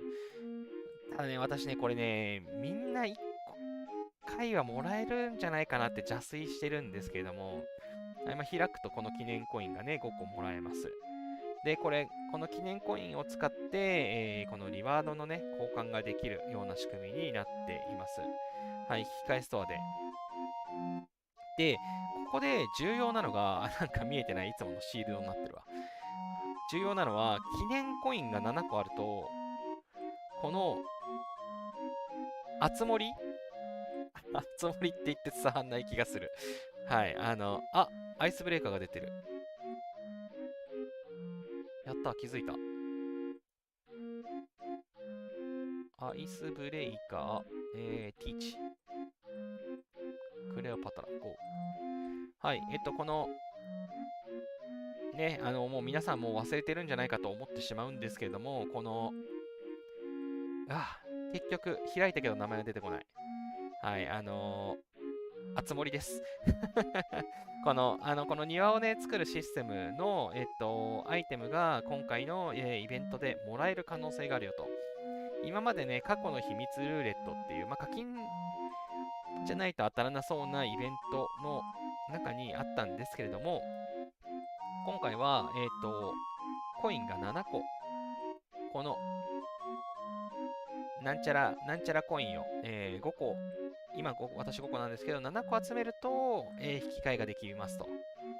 景観、天下の祭壇とか、噴水とかね。はい、これまで出た、この過去の秘密ルーレットで出てきた、この各、置物ですね。これを、ゲットできるっていうことになっています。はい。で、もしね、7個集められなくても、その他の、リワードと交換できるということで、あるんですよ、ここにも。ここにもあるんですよ。でも、さすがにね、5個使って新エキスポを5万ゲットしてもなっていう感じですね。命の源は変える可能性はある。はい、ということで、これわかんないです。本当に運が良くて5を当てられて、もう一回5をゲットできる可能性があるのか、ちょっとわからないんですけれども、皆さん聞きたいな。なんか、これ5当たった人どのぐらいいるんだろう。なんかツイッターでね、5当たったっていう人、なんかちょっと見たんだよな。もしかして絶対出るやつじゃねっていう、あと1とかが出なくて、その最後の1が欲しさに課金をさせるっていう仕組みじゃないかって邪推しちゃってるんですけど。はい、毎日無料でゲットできます。一応ね、アイテムの比率があるみたいです。記念コインのほか 3.6%、記念コイン 5.9% っていう形にはなっているので、期間中にね、10回ぐらいはやれるので、運が良ければですね。はい。これね、もう、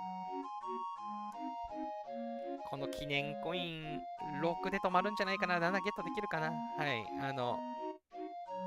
特に課金をせずに、7個目ね、ゲットできた場合には、この景観を交換できるチャンスなので、大事に、はい、毎日ね、しっかりスピンをさせていきましょう。天井でもらったこれ使って、この1回さらに反映できるから、この10回スピンまでいきますね。はい、なので、5足す6、11。はい。長期イベント11日間あるんで、ちょうど11日プラス2回、13回引けるチャンスがあるみたいですね。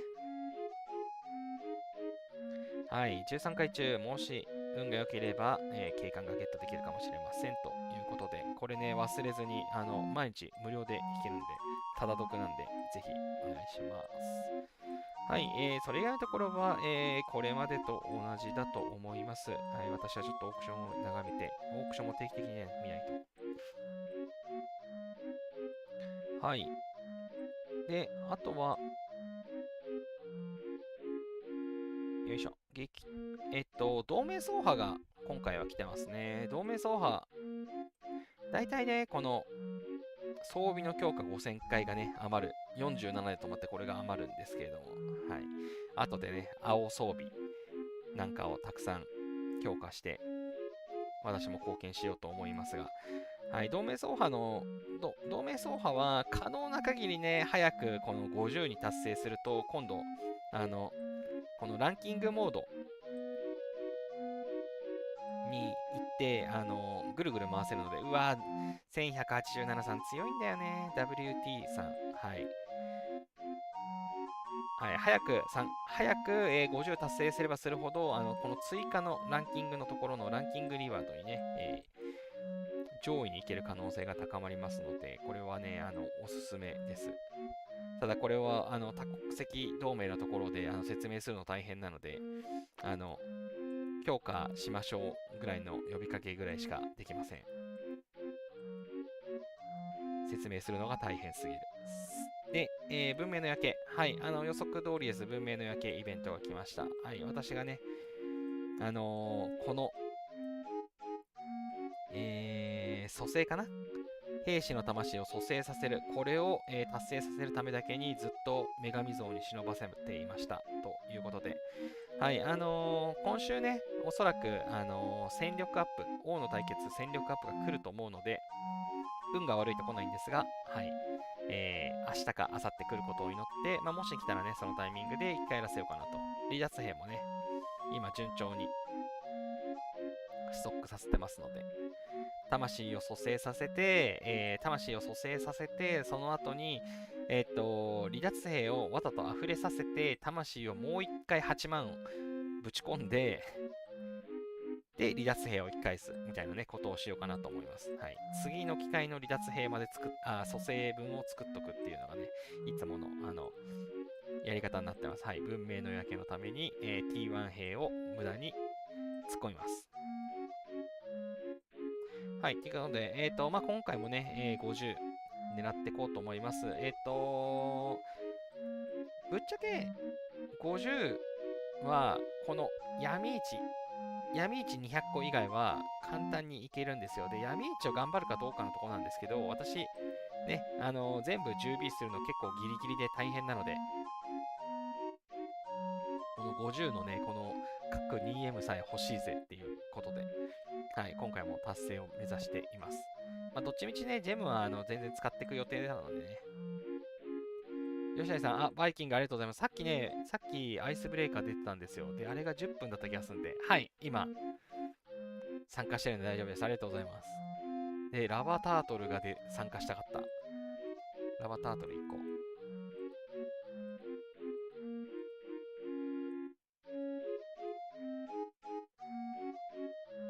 個。わーい。ちなみに、50のバイキング。50のバイキングは6秒。もう無理だった。ほいほい。さて、文明の夜景同盟走破の話はした。あと、激特イベントか。はい。はい、激特イベントですね。ドラゴンの宝蔵、ドラゴンのショップ。まあ、これいつものね、ドラゴンルーレットということで、まあ、これは、課金専用のイベントになってますと。ただね、これ、ドラゴンショップ今回、マルティヌス、お着替えができるみたいですね。はい、これは、マルティヌス使ってる方多いと思います。これは嬉しいんじゃないでしょうかということで、嬉しいんじゃないでしょうかと言いつつ、これをやるためにはなかなか回さなきゃいけないのかどうかわからないですが、はい、マルティネス好きには、ぜひね、頑張っていただきたいというところで。あとね、この属州都市の鍵のかけら、ここでゲットできますね。属州都市の鍵のかけら、はい、ここ重要でした。忘れてた。はい、いつの間にかですね、属州都市に新しいシステムが追加されましたということで、あれなくなってる。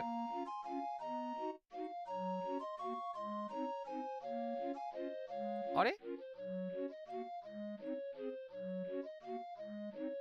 新しいシステム追加されたと思ったんだけど、見当たらないよ。サーバー戦争云々はいいんですよ。これ、歴史都市の期間、はい、9月29日に登場しますということで、なんか、属州都市、エピック以上の品質の歴史都市で、まあ、あつ森みたいな感じでね、なんか、アイテムをいろいろやると、さらにバフをかけられますよ。でも、それには歴史都市のかけらと、家自身のハンマーみたいなのが必要ですよ。でも、これ、王のパーティーに参加しないといけないですよっていう、まさかの課金限定でしたと。あ、なるほどね。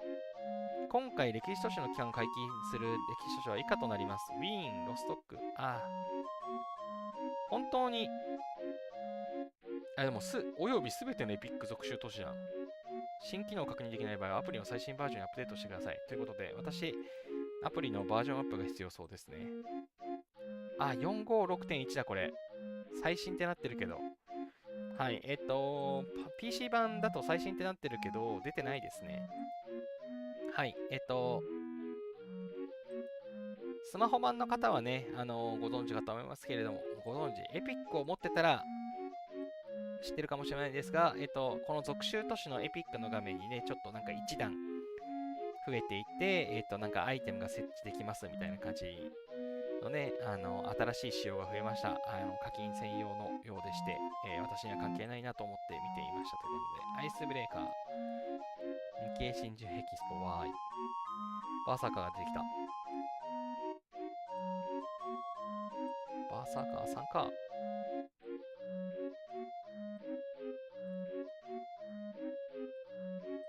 はい、新しいやつですね。ちなみに買えるところは見れるんだろうか。なんだこれじゃない。なんだっけ、王のパーティーって書いてあった。見れないやつだ。家地震のハンマー。これですね。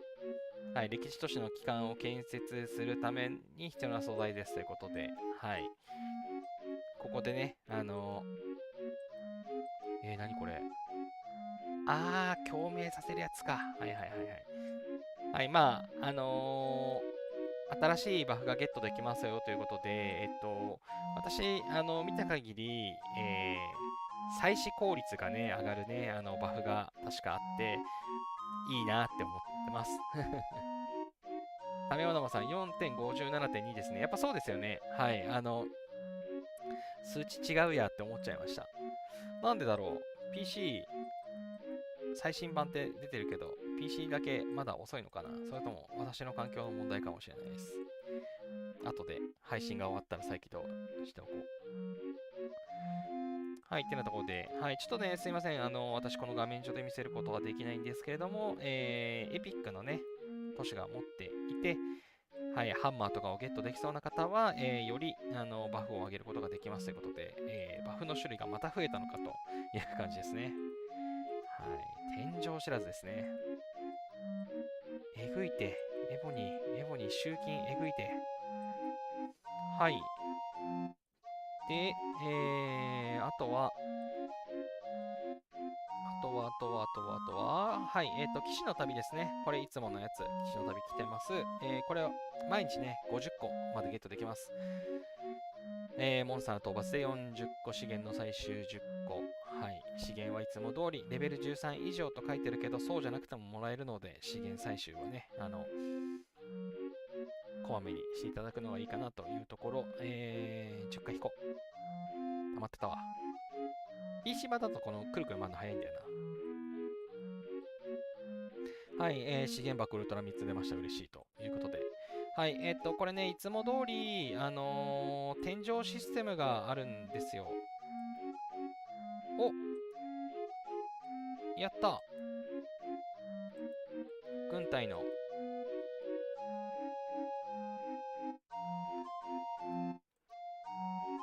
大規模、破壊的な攻撃。来た来た来た。やった、嬉しい。なんか話をして会話してた。見えてなかったけれども。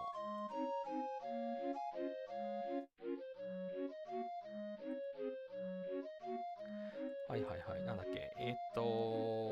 騎士の旅。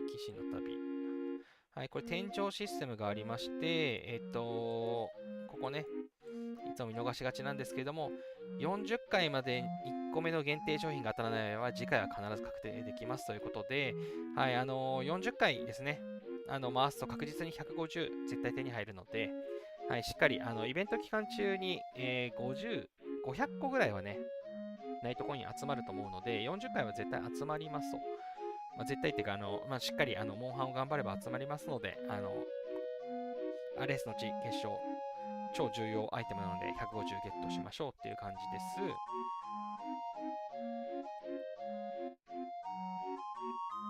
富山さん、としおさん、こんばんは、仕事してくれました。後でアーカイブさん、ありがとうございます、としおさん。お疲れ様です。こんな時間までお疲れ様です。富山さん、スキルの共有はどうすればよいのでしょうか？ですね、さっきあった王のパッケージ、王のパーティーであるこの王の共鳴ってやつですね。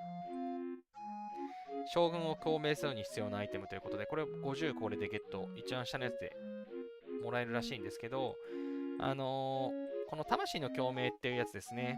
あ、ちょうどチュートリアルが出るじゃん。君主さんはようこそ。共鳴は指定期間内に将軍の属性を大幅にアップできます。では、共鳴の正確な使用方法を教えて差し上げますということで。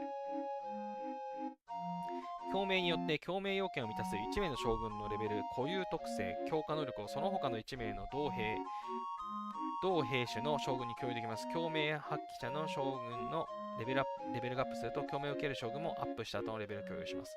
共鳴の効果は共鳴を行っている期間中のみ有効になります。共鳴するために一定数量の共鳴成果、さっきのアイテムが消化され、15日間続きます。完璧共有を1回受けるたび、共鳴回数を1回増加し、累計10回まで、つまり150、15日間関係ないのか。10回まで共鳴すると、以後の共鳴は素材を消耗しません。共鳴はいつでも中断できますが、途中で共鳴を中断する場合は、共鳴回数は増加されず、残りの時間によって変換されます。1回以上共鳴を送った将軍を解雇する場合も、一部の共鳴強化が変換されますということで、これ何かって言いますと、この将軍の、種類、同じ種類同士のやつで、この、プラス値とか特性みたいなやつを、引き継げる。なので、例えば私で言うと、悲しい。歩兵、騎兵、射撃兵、工場兵器、防衛艦、オールラウンダーは関係ないそうですね。はい。そんなことありえないんですけれども、例えばエレクトラ、限界突破もしてるし、特性も今、天才になってますと。で、ただ、例えばエレクトラの上位互換、エレクトラより使いやすい、より集めやすいものが出ましたってなったら、多分さすがに乗り換えるんですよね。で、乗り換えると、さすがエレクトラはせっかく育ったのに無駄になっちゃうじゃんっていうのを救う仕組みだと思っています。新しい将軍とエレクトラを共鳴させることで、このエレクトラのアップ分、レベルとか、この強化、プラス値とか、この特性、こういったものを引き継ぐ。新しい将軍が同じ、強さになりますよっていうのが、この共鳴っていう仕組みだと理解しています。はい。共鳴発揮者はレベル35に達して4つの固有特性とスターレベルが全部レベルマックスになると共鳴を発揮できますということで、残念ながら、覚醒した将軍だけを使えますね。はい。特性をすべて天才にして、スターレベルマックスになった、覚醒状態のものだけ、他の将軍に共鳴させることができるっていう仕組みのようですね。ということで、ですね、廃課金の方が、新しい将軍にすぐ乗り換えられるよっていうシステムだということだと思われます。でもすぐ乗り換えられるよと言いつつ、乗り換えるためには費用を払ってねということですかね。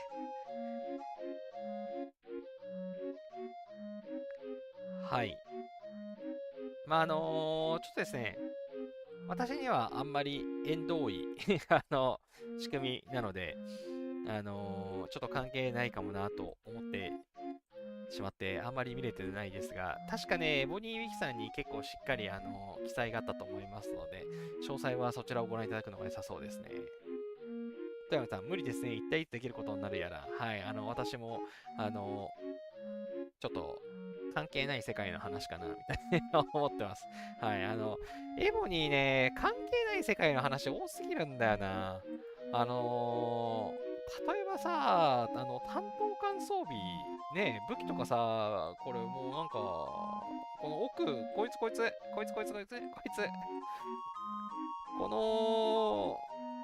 この、巻物のかけら、もうちょっと取らせてくれたっていいじゃん、とか、アーマーのこの奥いっぱいあるけど、取らせてくれちゃっていいじゃんって思いますが、はい、はい、明確な、緩やかな壁があるとかじゃなくて、しっかりとした課金無課金の断崖絶壁が存在しますよね、ボニって。はい。こういうね、装備のところもそうですし、ギアね、この辺のデバフのやつのギアとかもね、はい、明確な、明確な崖が存在していて、しっかり、無課金だと課金に勝てない、仕組みになっていて、課金者に優しい嘘です。課金も沼なのでなんともあれなんですけれども、はい。なんていうかね、課金系のゲームで無課金が課金に勝てちゃ基本的にはいけない。もちろんワンチャンは残すけれども、勝てちゃいけないとは思いますんでね、しっかりとした、崖を作ってるなっていう感じです。吉田さん、宝の地図のイベントはどうでしたか？自分は 12M しか行かなかったです。ああ、その話反省しようと思ってたんだ。ありがとうございます。ちょっと先にその話を。ですね、宝の地図の、イベント、先週ね、あった宝の地図イベントについてなんですけれども、私は、12M、私も 12M が最高でしたね。これかなあ、同盟が1になりましたよな。そう、なんとかレベル9砂漠の盗賊、怪我しながらも倒すことができましたと。で、こういうので、1.3メガとかポイントを集めることができたので、12メガは行ったけど、16メガ行かなかったなっていうところでしたと。で、あとね、このね、秘宝の手がかりのかけら、1と3手に入ったんですけど、3なんて3つも、7個も手に入ったのに、2が1回も出なくて、このかけらをね、合成させることはできませんでした。これなんで消えてないんだろう？なんで消えてないんだろう？これ残るのかな？残るわけないよな。これが次のランキングのポイントに大きく関わってくるから。うん、なんか不思議ですね。いずれ消えるかなと思ってます。はい。で、宝探しの旅の個人宝箱ね。あ、これ開けてなかった。あ、開けよう。わーい。はい。命の源が入ってんだった。そうだ。はい。ブロンズ1行きました。ブロンズ2行きました。ブロンズ3行きましたの、シルバー1。ここで終わりでしたね。宝探しの旅個人宝箱、シルバー1。はい。私も12M まででした。で、16M からが、シルバー2だったと思います。で、おそらく盗賊レベル10とかを倒せると、まあ、レベルシルバー2まで見えるのかなっていう感じでしたが、ランキングとかを見ている限り、やっぱり、その、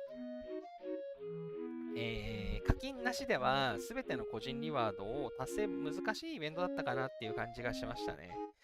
はい。十分新しいリワードがもらえるイベントなので、最大の焦点は来週も来るかどうかですね。はい。来週も来るのであれば、もう本当に盗賊レベル10を倒せるようにね、しっかり準備をしなきゃいけないかなっていう感じで、まあ私、そのために騎兵を今増やそうとしてるんですけれども、はい。来週ね、むしろぜひ来てほしいなと思っています。お、バイキング終わった。わーい。ありがとうございました。ベヒモスも出させてください。いいや、こいつでいいや。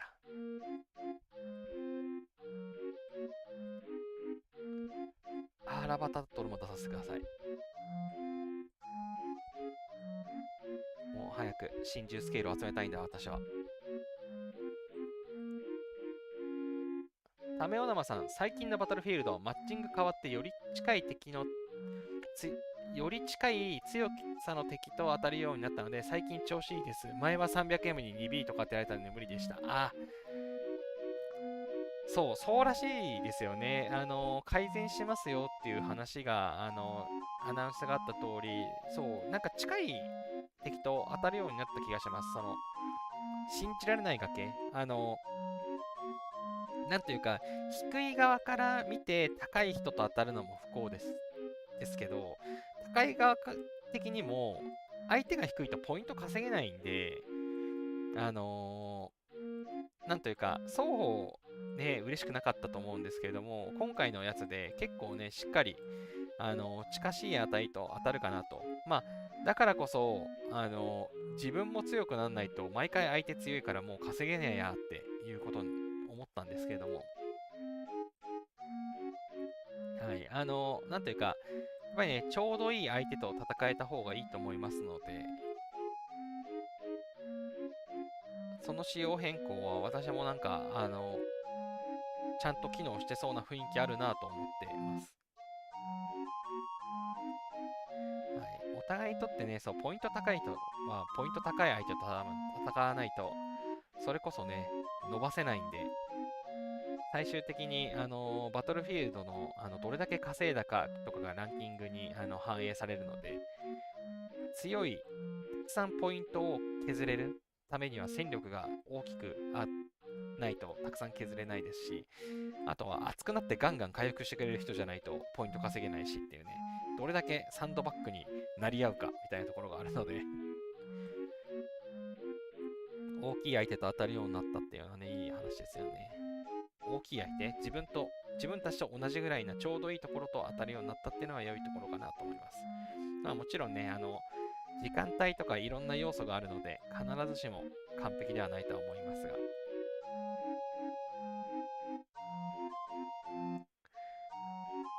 はい、さてなんだっけ。あ、そう、宝探しイベントね。私も、12M ということで、吉田さんと同じ感じでした。はい、次回はもっと上を目指せるように戦力を上げたいですが、さすがにまだ盗賊レベル10は無理だと思うので、いやいや、ワンチャンね。ワンチャンじゃないや、まだ、来週、来週もし来ても来週もし来ても無理だ。それまでに王城は完成してないや。はい、騎兵を増やしてワンチャンができるのかどうか。多分きついと思うけど、頑張っていきたいと思います。さて、何の話だっけな。一通り、話終わったかなって思います。違う。一番最後、大事なやつ。大事なやつ戦術研究。今、戦術研究が来てます。これは途中までそう話しましたが、はい、私には関係ないやつなんですけど、これが関係するようになると美味しいと思うので、これを計35にね、もうこれからなるので、計36っていうのももうちょっと意識ね、してくるよな、この意識しちゃうなっていう感じですかね。はい。で、今週は戦術研究なんですけれども、来週ね、来週じゃないや、今週の金曜日からは、装備製造、なんかアイコン付け忘れてたわ。直した版で Twitter にアップしようと思います。はい、今週の金曜からは装備製造のこの激得イベントが、消費還元イベントが来ます。はい、まだね、続集視聴に、装備付け置いてない方はね、作るタイミングだと思いますので、頑張りましょうということで、私、今ね、せっかくだから開けちゃおうかな。はい。今日ね、ちょっとこれ開けたんですけど、シルクロード。レベル5のドラゴンの鱗。どうでもいいけど、エボニーの音出すの忘れてたわ。レベル5ドラゴンの鱗。レベル5ドラゴンの鱗。わーい、結構出たぞ。さあ合成しよう。今日合成したばっかなんですけどね。よいしょ。118。9大点。はい、ドラゴンの鱗が130あれば、アケメネス装備の、ワンセットね、出来上がるんですよ。30、30、30、40だっけかな。で、そう、130必要なんですけども、はい、これで、1セットですね、作れるんで、本田忠勝さんがこれで丸々揃って、あとは還元分であと3つ。だから、あとちょっとですね。あとちょっとで全部、作りきれそうですという感じですかね。はい。ただ、130でしょ？ 160、200、230、230、230はね、今回じゃ無理だからな。はい。この、今週の金曜日からね、装備作成の還元が来るんですけれども、私もしかしたら、今回はスルーして、次にぶっ破するっていうのをやるかもしれません。もしくは、ちょっとね、アップグレードそろそろしようかなっていうのもちょっと考えていて、アップグレード。はい。やっとですね、これ、名称集結のアンロックができたので、リングを作ったりとか、そのリングをこの帝王の指輪に変えたりだとか、ちょっとこの辺もね、考えようかな、みたいにちょっと思っているところではあります。はい。というのも、はい、このね、エレクトラさんの装備とかもちょっと、アップグレードしたバルディア装備とかにしてもよくねってなってきたので、ちょっと、これについてはね、考えています。はい。そう、火力をね、マシマシにしたいので、ってなったら、別にアケメネス装備全セット揃えるわけではないので、こいつら、この戦力を上げるっていうのも意味あるよなっていうので、ちょっとね、悩んでます。はい。ということで、まあ、ドラゴンの鱗はね、引き続き集めますというところですかね。はい、あともう一個忘れてた。はい、今週来なかったですね。力得イベントの、超お得な育成。前回のスピードアップの時に、超お得な育成と騎士の試練、両方一気に来たじゃないですか。で、スキップして、それが出てきたけど、今週どうなるかなって思ってたんですけど、来なかったですね。はい、来なかったっていうことは、次また2つ同時に、騎士の試練と超お得な育成2つ同時に来る感じがしますね。はい。でも、資源還元のイベント、なんというかバランスが良かったと思うんですよ。スピードアップの時には騎士の試練、資源の消費還元、RSS の消費還元の時には超お得な育成っていう、なんかそのセットになってたんですけど、今ちょっとそれが片方によって、この資源の消費還元の時に、なんかそれに相当する還元のやつ特にない、ドラゴンの宝蔵でもドラゴンの宝蔵と同じようなやつ、過去の秘密ルーレットがあったりとかするしな。なんか、その、言ってしまうと今回物足りない。リワードもらえるイベント1個足らなく感じちゃうみたいな。まあ、スキップされてることを考えたら結局足りてないんですけど。はい、ちょっと足らないですよね。それなら、なんかもうちょっと各リワード増やしてよっていう、これは無課金根性満載な意見でございますということで。さて、きっとね、次のスピードアップの、来週金曜日からのスピードアップの資源還元のタイミングで超お得な育成と、騎士の試練両方来るんじゃないかなって思いますと。で、さあ、オーラス消費還元イベント、みんな大好き消費還元イベント、まあ、ジェムはね、私は100万まで目指してやっていこうかなということで、ちょっとね、100万、あと残り50万集めるのがちょっと大変そうなんですけれども、昼イベント以外のタイミングでめちゃくちゃ頑張ってなんとかしようかなっていう感じです。はい、食料、木材、石材、鉱石、それぞれですね。5B は達成して、今 10B を目指して頑張ってるというところです。はい、これがね、安定して攻略できるように、生産力を高めたいと思って今育成をいろいろしているという状況です。20B がね、はるか先すぎるんですよね。このバランスも気になっていて、資源の消費還元の 10B、20B って結構、手が届かないプレイヤー多いと思うんですよね。でもスピードアップの 505M かなんかは、比較的達成しやすいと思うんですよね。スピードアップの方をもう一段階増やしてもいいんじゃないかなって思ったり、ラジバンだり。はい、まあいいや。はい、そんなところで、10B をね、前回の配信で今回は 5B でいいかなって言ってたんですけど、はい、方針を変えました。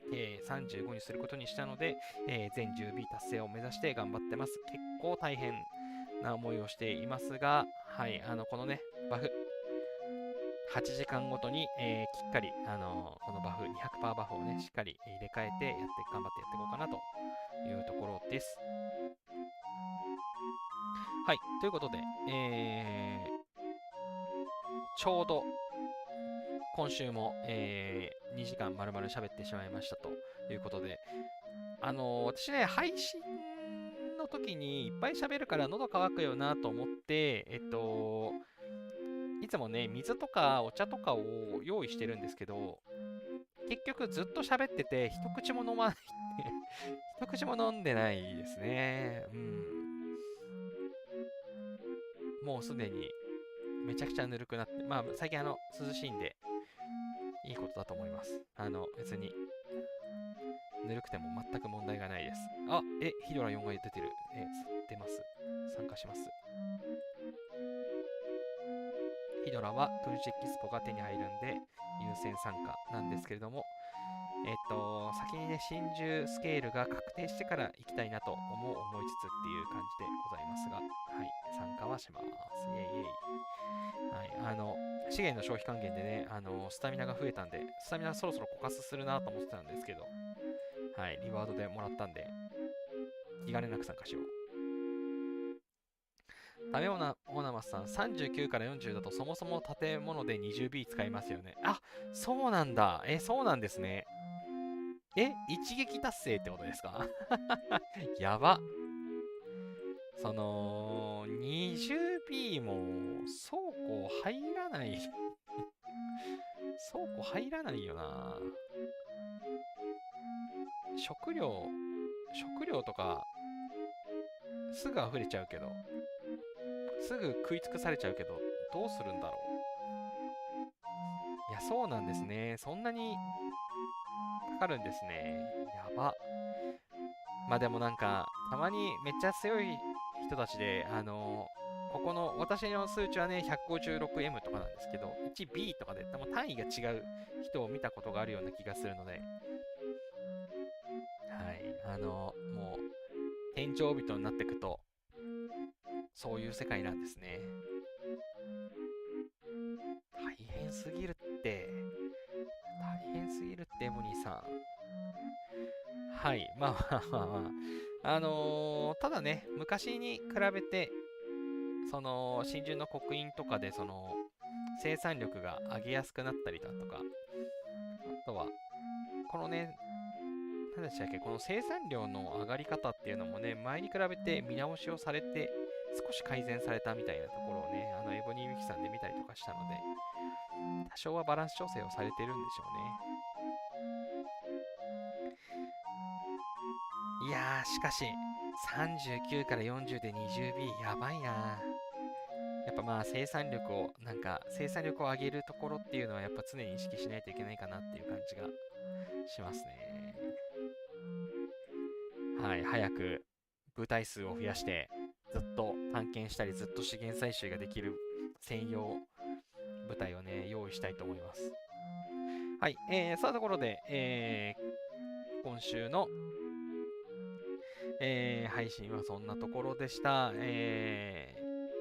いつものね、イベントのところは、特筆するところがあるとすれば、はいはい、文明の旅、1日1回無料で、ルーレットね、回せますんで、必ず1回ね、毎日1回は引きましょうというところです。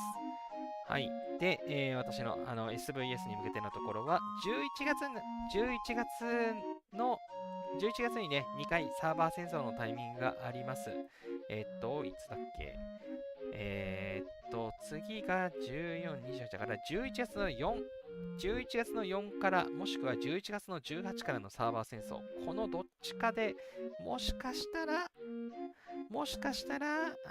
アルティメットを、10位まで、アレスの解禁になるっていう、スペシャルなサーバー戦争になるかもしれません。ないかもしれません。はい。ただ、もし来た時に後悔がないように準備をしましょうねということで、私の準備としては、命の源。はい。これを、増やすため、命の源の効率を上げるために、K35 にすることを選択しましたということでしたと。いうところで、はい、今週の、ボニープレイ配信はこれにて終了しようかなと思います。今週もね、また長くなってしまって、アーカイブをご覧いただいている方もいつもありがとうございます。なんというか、信じられないほどたくさん見ていただいていて、はい、ぐだぐだと喋ってしまってすみません。よかったらね、コメントとかもしていただけますと、チャットだと、そのリアルタイムでやり取りができていい感じなんですけど、そうアーカイブ勢の方ってなかなかね、なんというか、私側で認識しないというか、どんな方が見てくださってるんだろうなっていうのが分かんなかったりするのでね、コメントとかもらえると嬉しいですっていうのと、ぜひね、チャンネル登録をして、次回の配信をお待ちいただけたらなという感じですかね。はい、ということで、はい、そんなところでいつもの、これ間違ってるやつだった。はい、ちょっとだけ修正して、また、スケジュールは、X の方で、ポストしようと思いますということで、今週も、ボニープレイ配信、ありがとうございました。